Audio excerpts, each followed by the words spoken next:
আসসালামু আলাইকুম ওয়ারাহমাতুল্লাহি ওয়াবারাকাতুহু। প্রিয় দিনী ভাই ও বোনেরা, আপনি কি জানেন রমজান মাসে এমন ৩টি সময় আছে যখন শুধু একবার আস্তাগফিরুল্লাহ বললেই আপনার জীবনের গুনাহ মাফ হতে পারে, আপনার চোখের অশ্রু আল্লাহর আরশ কাঁপিয়ে দিতে পারে, আর আপনার দোয়া সরাসরি কবুলের দরজায় পৌঁছে যেতে পারে।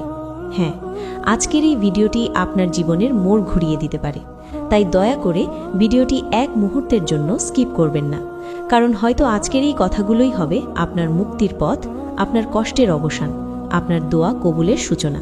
আল্লাহ তাআলা কোরআনে বলেছেন, তোমরা তোমাদের প্রতিপালকের কাছে ক্ষমা প্রার্থনা করো, নিশ্চয়ই তিনি অত্যন্ত ক্ষমাশীল। সূরা নূহ ৭১-১০। আর প্রিয় নবী হযরত মুহাম্মদ সাল্লাল্লাহু আলাইহি ওয়াসাল্লাম বলেছেন, আমি প্রতিদিন আল্লাহর কাছে ৭০ বারের বেশি ইস্তেগফার করি। সাহিহ বুখারী। ভাবুন, যিনি নিষ্পাপ তিনি যদি এত বেশি ইস্তেগফার করেন, তাহলে আপনি কতবার করা উচিত? আপনি দেখছেন আপনার প্রিয় ইসলামিক চ্যানেল জান্নাতের আলো, যেখানে আমরা কোরআন ও সাহিহ হাদিসের আলোকে এমন বিষয় নিয়ে কথা বলি যা আপনার দুনিয়া ও আখিরাত বদলে দিতে পারে ইনশাআল্লাহ। আজকের ভিডিওর টার্গেট ১০,০০০ লাইক। আপনি যদি চান আপনার দোয়া কবুল হোক, আপনার জীবনে বরকত আসুক, তাহলে এখনই ভিডিওটিতে একটি লাইক দিন, কারণ হয়তো আপনার এই ছোট্ট কাজটাই হবে আপনার জন্য সওয়াবের কারণ। চলুন এখন জেনে নেই রমজান মাসে সেই ৩টি বিশেষ সময় যখন আস্তাগফিরুল্লাহ পড়লে দোয়া সরাসরি কবুলের দরজায় পৌঁছে যায়। প্রথম সময়, সাহরির শেষ মুহূর্ত, তাহাজ্জুদের পর, সুবহে সাদিকের আগে। প্রিয় ভাই ও বোনেরা, আপনি কি জানেন রাতের সেই নিঃশব্দ মুহূর্ত যখন পুরো দুনিয়া ঘুমিয়ে থাকে, কিন্তু কিছু বান্দা চুপি চুপি উঠে দাঁড়ায় আল্লাহর সামনে? সেই সময়টায় দোয়া কবুলের সবচেয়ে শক্তিশালী সময়গুলোর একটি। আল্লাহ তাআলা কুরআনে মুত্তাকিদের একটি বিশেষ গুণ বর্ণনা করতে গিয়ে বলেন, আর তারা রাতের শেষ প্রহরে ক্ষমা প্রার্থনা করত। সূরা আজ-জারিয়াত ৫১-১৮। ভাবুন, আল্লাহ নিজেই কুরআনে সেই মানুষদের প্রশংসা করছেন যারা সাহরির শেষ সময়ে আস্তাগফিরুল্লাহ বলে কাঁদে।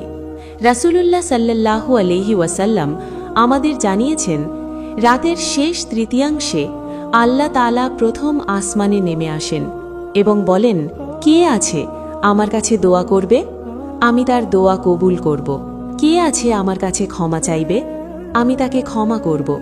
এই হাদিসের বর্ণনাকারী আমাদের প্রিয় নবী হযরত মুহাম্মদ সাল্লাল্লাহু আলাইহি ওয়াসাল্লাম। রমজানে এই সময়ের মর্যাদা আরও বেড়ে যায়, কারণ এটি সিয়ামের মাস, রহমতের মাস, মাগফিরাতের মাস। আপনি যখন সাহরির আগে ২ রাকাত তাহাজ্জুদ পড়ে চুপচাপ বসে আস্তাগফিরুল্লাহ বলতে থাকেন, তখন আপনার কণ্ঠস্বর হয়তো খুব নিচু, কিন্তু তা আরশ পর্যন্ত পৌঁছে যায়। আপনি হয়তো অনেক গুনাহ করেছেন, হয়তো এমন ভুল করেছেন যা মনে হলে বুক কেঁপে ওঠে, কিন্তু এই সময়ে আন্তরিকভাবে ইস্তেগফার করলে আল্লাহ এমনভাবে ক্ষমা করেন যেন আপনি নতুন করে জন্ম নিয়েছেন। ভাবুন তো, একজন বান্দা অন্ধকার ঘরে সিজদায় পড়ে কাঁদছে আর বলছে, হে আল্লাহ, আমি ভুল করেছি, আমাকে মাফ করে দিন। এই কান্না কি আল্লাহ ফিরিয়ে দেন? না প্রিয় ভাই ও বোন, আল্লাহ রহমান, আল্লাহ গফফার। এই সাহরির শেষ মুহূর্তে আপনার একটি আস্তাগফিরুল্লাহ আপনার তাকদীর বদলে দিতে পারে, আপনার দোয়া কবুলের দরজা খুলে দিতে পারে ইনশাআল্লাহ।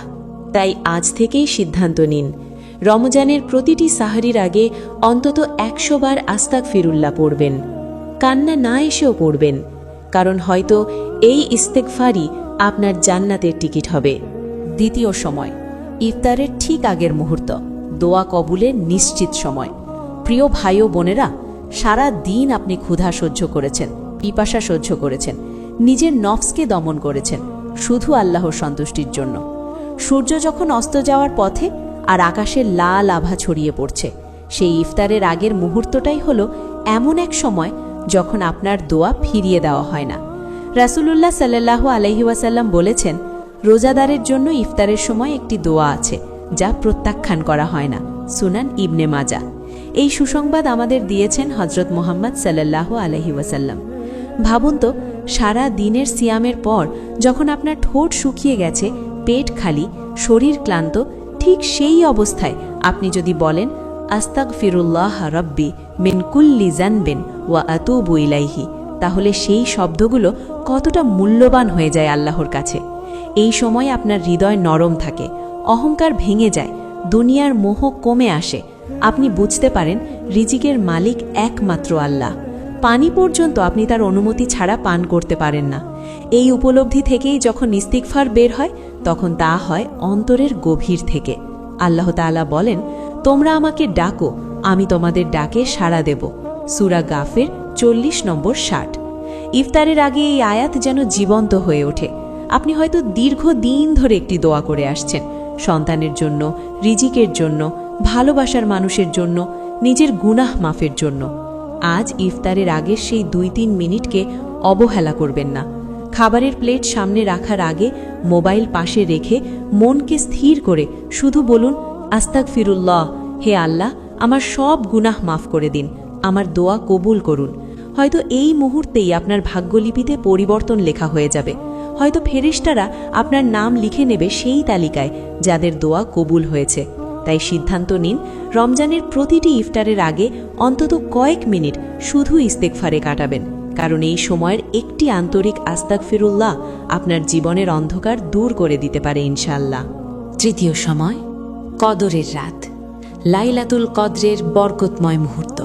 প্রিয় ভাই ও বোনেরা, এখন আমি আপনাকে এমন একটি সময়ের কথা বলবো যার এক রাত 1000 মাসের চেয়েও উত্তম। হ্যাঁ, আমি বলছি সেই মহিমান্বিত রাতের কথা, যে রাতে একটি আস্তাগফিরুল্লাহ আপনার 83 বছরের ইবাদতের সমান সওয়াব এনে দিতে পারে। আল্লাহ তাআলা বলেন, লাইলাতুল কদর 1000 মাসের চেয়েও উত্তম। সূরা আল কদর 93:3। এই রাতেই কুরআন নাজিল হয়েছে, এই রাতেই ফেরেশতারা নেমে আসে, আর সারা রাত জুড়ে থাকে রহমত ও শান্তি। রাসূলুল্লাহ সাল্লাল্লাহু আলাইহি ওয়াসাল্লাম আমাদের শিখিয়েছেন, যদি কেউ লাইলাতুল কদর পায় তাহলে সে কি দোয়া করবে। সাহাবিয়া হযরত আয়েশা রাদিয়াল্লাহু আনহা জিজ্ঞেস করেছিলেন, ইয়া রাসূলাল্লাহ, যদি আমি লাইলাতুল কদর পেয়ে যাই তাহলে কি দোয়া করব? তখন হযরত মুহাম্মদ সাল্লাল্লাহু আলাইহি ওয়াসাল্লাম বলেছিলেন, বলবে, আল্লাহুম্মা ইন্নাকা আফুউন তুহিব্বুল আফওয়া ফাফু আন্নি।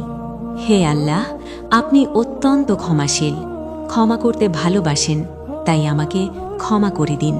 তিরমিজি। দেখুন, এই দোয়ার মর্মই হচ্ছে ক্ষমা প্রার্থনা, ইস্তেগফার।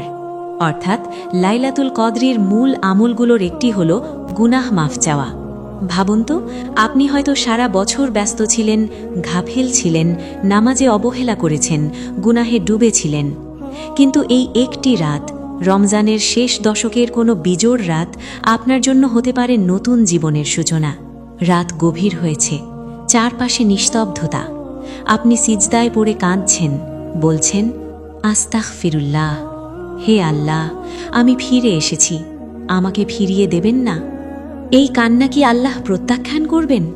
না প্রিয় ভাই ও বোন, আল্লাহ সেই বান্দাকে ভালোবাসেন যে গুনাহ করেও তার দরজায় ফিরে আসে। লাইলাতুল কদরে একটি আন্তরিক ইস্তেগফার আপনার অতীতের সব ভুল মুছে দিতে পারে, আপনার দোয়া কবুলের দরজা খুলে দিতে পারে, এমনকি আপনার তাকদীরও বদলে দিতে পারে ইনশাআল্লাহ। তাই রমজানের শেষ দশকে, বিশেষ করে বিজোড় রাতগুলোতে জেগে থাকুন, বেশি বেশি আস্তাগফিরুল্লাহ পড়ুন। হয়তো এই রাতই হবে আপনার মুক্তির রাত, আপনার মাগফিরাতের রাত, আপনার জান্নাত নিশ্চিত হওয়ার রাত। প্রিয় ভাই ও বোনেরা, আজ আমরা জানলাম রমজান মাসের সেই 3টি মহামূল্যবান সময়ের কথা: সাহারির শেষ মুহূর্ত, ইফতারের ঠিক আগের সময়, আর লাইলাতুল কদরের বরকতময় রাত। এই 3টি সময়ে একটি আন্তরিক আস্তাগফিরুল্লাহ শুধু একটি শব্দ নয়, এটি আপনার জীবনের পরিবর্তনের চাবিকাঠি হতে পারে।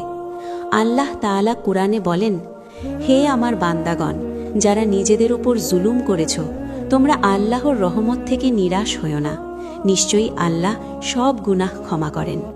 দেখুন, আল্লাহ নিজেই আপনাকে ডাকছেন। আপনি যত বড় গুনাহই করে থাকুন না কেন, তার দরজা এখনও খোলা। শুধু দরকার একটি অনুতপ্ত হৃদয়, একটি ভেজা চোখ, আর একটি সত্যিকারের আস্তাগফিরুল্লাহ। রাসূলুল্লাহ হজরত মুহাম্মদ সাল্লাল্লাহু আলাইহি ওয়াসাল্লাম আমাদের শিখিয়েছেন যে ইস্তেগফার শুধু গুনাহ মাফের মাধ্যম নয়, বরং রিজিক বৃদ্ধি, কষ্ট দূর হওয়া এবং দোয়া কবুলের অন্যতম পথ। তাই আজ থেকেই সিদ্ধান্ত নিন, রমজানের প্রতিটি বিশেষ সময়কে আর অবহেলা করবেন না। মোবাইল নয়, দুনিয়ার ব্যস্ততা নয়, এই সময়গুলো শুধু আল্লাহর জন্যে রাখবেন। হয়তো আপনার একটি আস্তাগফিরুল্লাহই হবে আপনার জীবনের সবচেয়ে মূল্যবান শব্দ। হয়তো এই রমজানই হবে আপনার গুনাহ মুক্ত হয়ে নতুন করে শুরু করার সুযোগ। বলুন তো, আপনি কি আজ রাত থেকেই আল্লাহর কাছে ফিরে আসবেন?